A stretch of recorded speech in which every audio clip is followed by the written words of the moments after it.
Welcome to the Big Success Show. Today, 4 ways to beat inflation. Big Success with the Professor and Mary-Lynn. Do you feel poor? Well, in the times we're living, you may. Yes. And you're not alone. Due to the rise of inflation, food and energy costs are the highest in 40 years.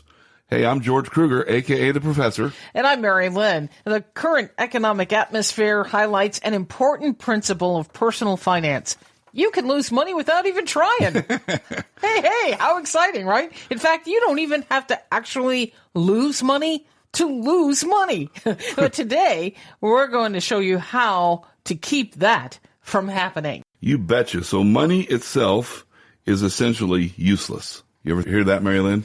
It is. Money itself is generally useless. It's just a tool, a means of exchange for goods and services. So what really matters? Your purchasing power. And if you stuffed all your money in your mattress at the beginning of 2021, you would need to cut back just to break even. Wow. Isn't that interesting? Now, let's look at an example. Let's say you were spending before, at the beginning of 2021, you were spending $25. Okay? On any particular thing. Yeah, you do a quick run to the grocery store, and it costs $25. Now, that $25 is going to buy you only $23 worth of goods and services that you've been used to purchasing. So you see... Dude, now I've lost money without even trying. That's exactly right. Now, on the surface, $2, that doesn't look that bad, right? But if you take a family with a household income of $75,000 a year... They're going to have to cut over $5,000 from their budget just to maintain the same standard of living. Oh, that's frustrating. That's right. In other words, what you're pointing out here, Professor, is that inflation is a hidden tax. Precisely. You don't see it, but you sure do feel it. Yes, you do. Little by little, it eats away at your ability to buy things that you want and need, and you feel poorer because you are. Yes. So what can you do about it? Let's pull out the professor's whiteboard for 4 ways to beat inflation. I think I just got beat by a closet, Mary-Lynn. I Wasn't think so. inflation, but it was a closet. Beat me to a pulp. All right. Well, getting back to the beating at hand. Getting beat by inflation. Here's 4 ways to beat getting beat by inflation. Number 1, realize that cash isn't always king. This is really an important thing to understand, Mary-Lynn. Cash is the best asset to have, always. But it's the worst asset to hold, almost always. Well, what does that mean? Well, it means that you do need cash to survive. We all know that, right? We all pay bills with cash. The grocer won't accept, other means of payment. We got to have cash. You can't pay with future salary. You can't pay with future income. An IOU. Exactly. You have to pay from your cash reserves.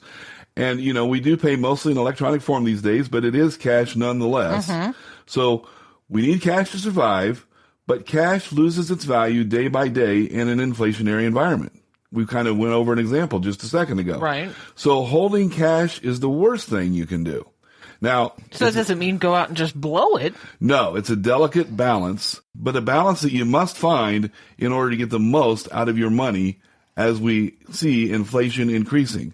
There's other assets that you can invest in that will help you preserve your purchasing power, whereas if you just hold it in cash, you're going to be losing purchasing power, and ultimately, that's what matters. Okay. The second way to beat inflation is to focus on real returns. And so now this is going to kind of take us more into what you were just saying, right? Yeah, and I guess just a quick prelude to this, Mary-Lynn, or should I say prelude? But, thinking back, when I was really young and I was just getting started in business, we had gone through this time where interest rates were just, double digits, 13%, 15%. And people just love that they're getting 15% in their checking account or in their savings account.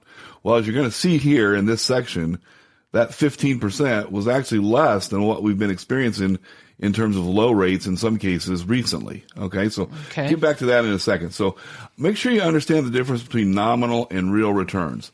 And we're going to go over an example of that here in just a second. But nominal returns means whatever the stated interest rate is. You're earning 2% on your money.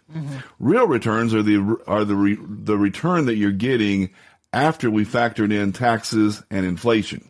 Okay. And that's the number you really want to pay attention to. So that's why we're saying focus on real returns. If inflation spikes up, interest rates will follow eventually. Now, this is where a lot of people fall into that trap that we were just talking about. It may be especially tempting as we think about the low current interest rates to see, let's say, an interest rate jump from 1% to 5%, but actually that could be a losing proposition. All right. Well, I'm getting a little lost in the weeds here, Professor. Can you explain that? Well, let's say, Mary-Lynn, that you were able to find a 1-year CD that pays 5%. Okay. Now, that 5% is the nominal return, okay? So you invest $10,000, which means 5% interest on $10,000. That means you're going to make $500 a year in interest. That sounds great. Okay.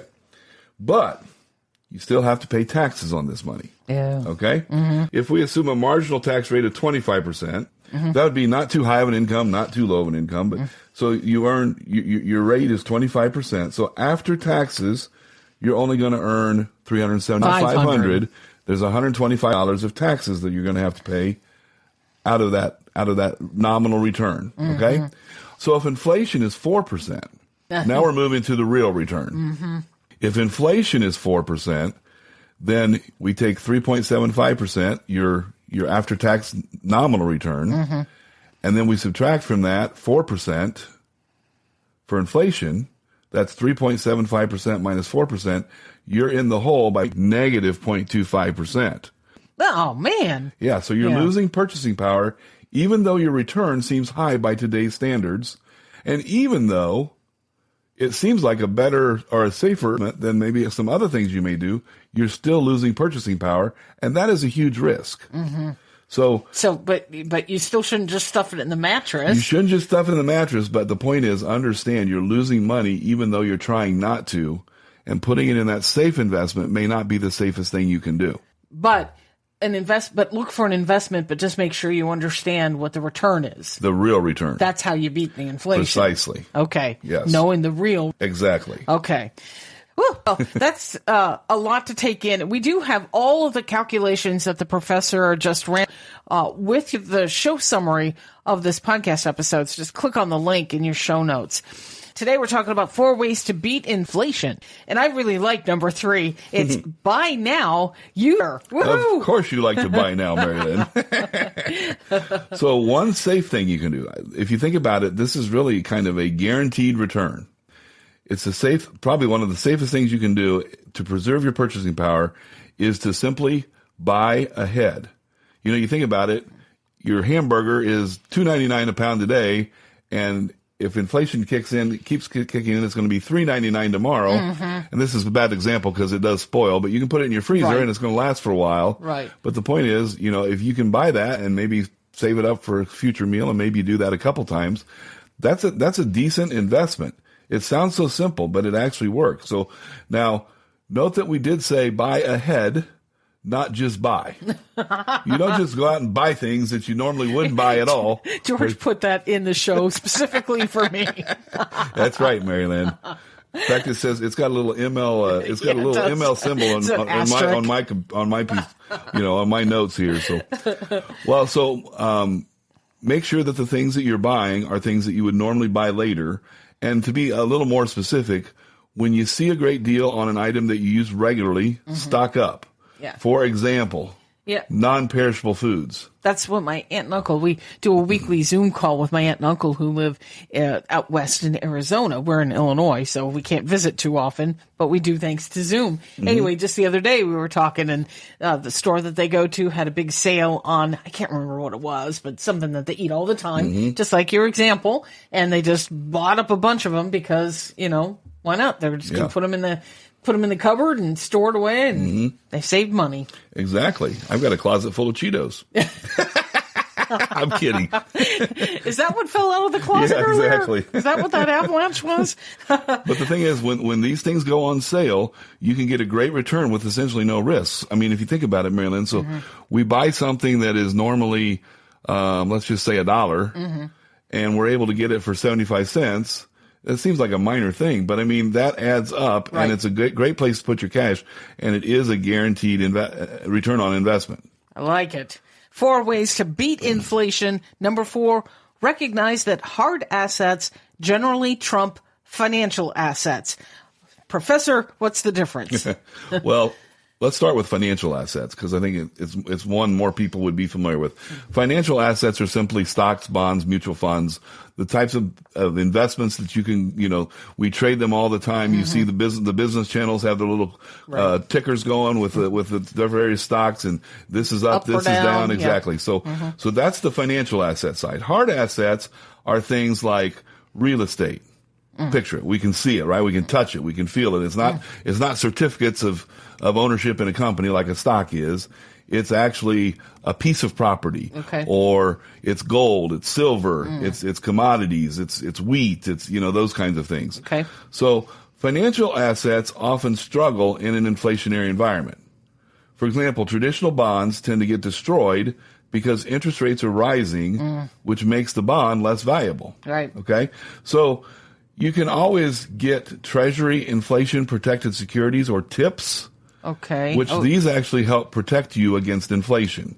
All right. And we have a link. Well, first of all, what are those real quick? Well, to make it really simple, as the inflation rate rises, so does the interest rate on them. So you're protected from inflation, because if inflation goes up, your interest rate's going to go up. Okay. And so we do have a link where you can learn more about what these tips are in your show notes. Click the link in your show notes to get to that. And so then that's the bond side. The stock side is stocks may do all right if a company is able to pass along price increases to its customers. But the thing is, a lot of times that's, as we've seen just recently, that's a pretty tough thing to hoe. I mean, if we start raising prices, are we going to lose customers? Is the main question. And businesses sometimes can't make it. They lag. Right. Their profits lag, and therefore the stock lags, which means that it turns out to not be a great investment. Okay. So fortunately, there's an answer, which is hard assets, real estate, commodities, those kinds of things. Right. And historically, they've tended to perform well during inflationary times. Now, the real estate market is super hot right now. It is, absolutely right. And so is the commodity market. We're seeing high valuations in gold, silver, all of these precious metals. So we should emphasize, though, Mary-Lynn, that the past is no predictor of the future. Yes. And so we do have to be aware of that. But we can't predict the future, but we can rely on the data from the past to help perhaps guide us. Right. And that's what we have to do. So you have to decide for yourself or get help. Yes, because we do recommend that you work with a financial planner, more specifically work with a professional who gets paid to advise you, not sell you investment products. And, if you hire the right person, they're going to earn every penny that you pay them. So let's review. We talked about 4 ways to beat inflation. Number 1, realize that cash isn't always king. Number 2, focus on real returns. There's a difference between nominal and real returns. Number 3, buy now, use later on those things that you can save money on. And number 4, recognize that hard assets generally trump financial assets. And Mary, I just thought of another one, kind of a final thought on beating inflation, and I think this one should not be overlooked. It may be the best way to go, in fact, and that is to just realize, I guess, step back for a second. Big success is life on your own terms. That's the big picture, and that's big with 2 G's, by the way. Yes. It's about taking control to design and build the life of your dreams, no matter what the economy is doing. So one way to do that we haven't talked about is to start your own business. Even if it's part-time, that extra cash is just like found money. So it'll help you preserve your purchasing power. And if done right, it could be your first step to financial freedom. That's big success. Want to enjoy the freedom that comes from living a life true to you? Take our free Life Purpose Quiz. Find it at Big Success. That's big with 2 G's, success.com. And we thank you so much for listening today. We'd like to send a special shout out to our listeners in Albuquerque, New Mexico. Join us next time to learn the most important success habit. Until then, here's to your big success. Find big success at biggsuccess.com.